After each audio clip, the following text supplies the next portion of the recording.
A Harvard MBA just put his entire bonus into a stock his Uber driver recommended. A neurosurgeon is paying 24% interest on a credit card while her savings account earns 0.5%. Here, making $200K a year has less in retirement than his barista. I'm not making this up. Intelligence doesn't protect you from financial stupidity. In fact, it might make it worse. And today, I'm going to show you the 5 mental glitches that are probably costing you $50,000 a year without you even noticing. I'm Alex Mercer, and here on the Mind Ledger, we decode the psychology behind your money decisions. Look, if getting rich was just about being smart, every physicist would be a millionaire, and every dropout would be broke. But we know that's not how it works. Your brain has built-in shortcuts that served our ancestors well when they were avoiding saber-toothed tigers. But these same shortcuts are absolute disasters when it comes to modern money. Let's expose them.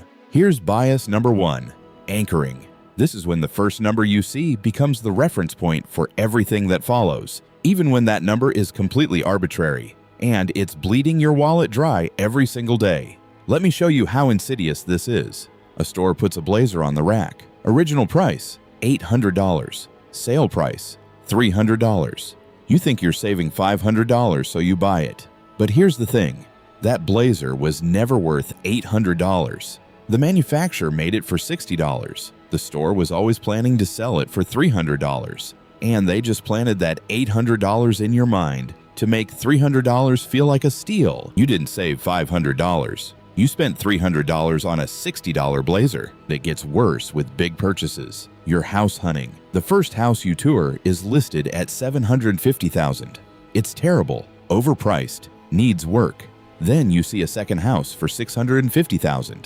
Suddenly that feels reasonable, even though you walked in planning to spend $500,000. That first house just anchored you $150,000 above your budget. Over a 30-year mortgage, that's not just costing you the extra $150K, it's costing you over $200,000 in additional interest. The fix? Decide your number before you see any prices. Research actual value independently. And when you see that original price, assume it's fiction, because it usually is. Bias number 2, the sunk cost fallacy. This is where you continue investing time, money, or energy into something because of what you've already invested, even when it's clearly a bad deal.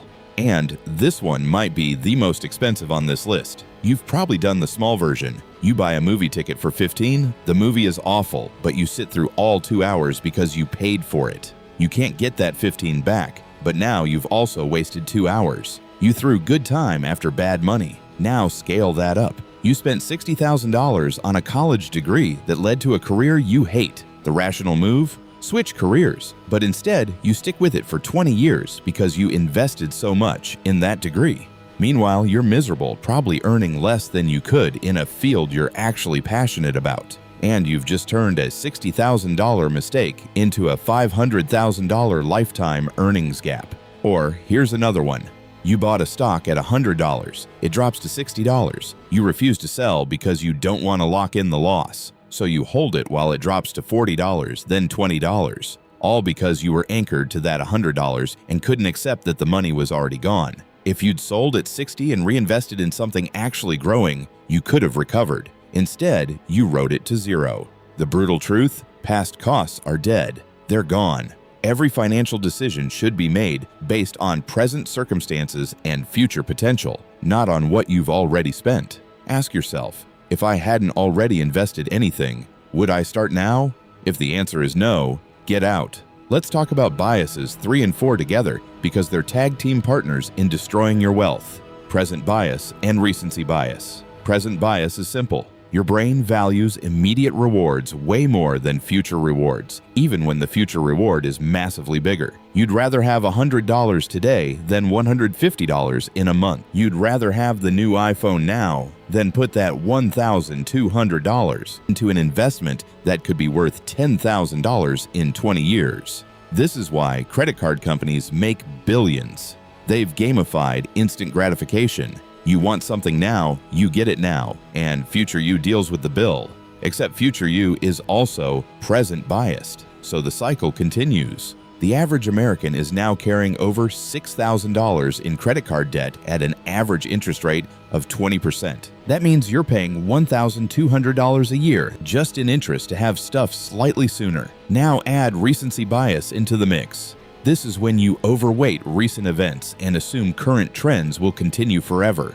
The stock market has been up for 6 months? Time to invest everything. Crypto just crashed? It's never coming back. This combo creates a disastrous pattern. You watch the stock market climb for years, but you don't invest because you're present biased and want that money available now. Then, after years of gains, everyone's talking about how much they've made. Recency bias kicks in. You finally jump in right at the peak. Then the inevitable correction happens. You panic sell at the bottom, and you've just locked in massive losses. You did everything wrong because your brain is wired to follow the crowd late and bail early. The antidote: automate everything. Set up automatic transfers to your investment accounts so you never consciously feel the loss. Dollar cost average so you're buying consistently, whether the market is up or down, which eliminates the timing problem. Remove the present moment from your financial decisions entirely. Make one good choice once, then put it on autopilot. And finally, bias number 5, confirmation bias. This is your brain's tendency to seek out, interpret, and remember information that confirms what you already believe while ignoring everything that contradicts it. And in the age of the internet, this has become financially catastrophic. Here's how this plays out. You have a feeling that electric vehicles are the future. Great, could be right. But instead of genuinely researching whether EV stocks are actually good investments right now, you seek out articles, YouTube videos, and Reddit threads that confirm your belief. Your algorithm feeds you more of the same. Everyone in your bubble thinks you're a genius, so you dump $50,000 into EV stocks right after they've already had a massive run-up. You've just confused having an opinion about technology trends with having actual investment insight. Those are not the same thing. And confirmation bias is exactly what prevented you from seeing the difference. Or maybe you believe that real estate always goes up, so you buy an investment property in a declining market, ignore the warning signs, and interpret every tiny piece of positive news as evidence you were right. Meanwhile, people without that bias looked at the same data and stayed out. 3 years later, your property is worth 20% less. It's been vacant for 8 months, and you're hemorrhaging money on the mortgage. The scary part? The smarter you are, the better you get at rationalizing your beliefs. You can construct elaborate justifications for almost anything. Intelligence doesn't cure confirmation bias. It weaponizes it. The solution is painful but necessary. Actively seek out people who disagree with you.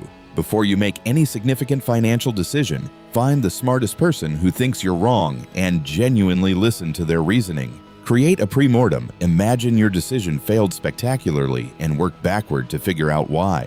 Force yourself to prove yourself wrong before you commit. It's uncomfortable, but it's the only way to break out of your echo chamber. So let's recap what's costing you money. Anchoring makes you overspend because of arbitrary reference points. Sunk cost. Fallacy keeps you throwing good money after bad. Present bias trades your future for tiny, immediate rewards. Recency bias makes you buy high and sell low. And confirmation bias turns you into your own worst advisor. Here's the uncomfortable truth. You can't eliminate these biases. They're built into your operating system, but you can design systems that work around them.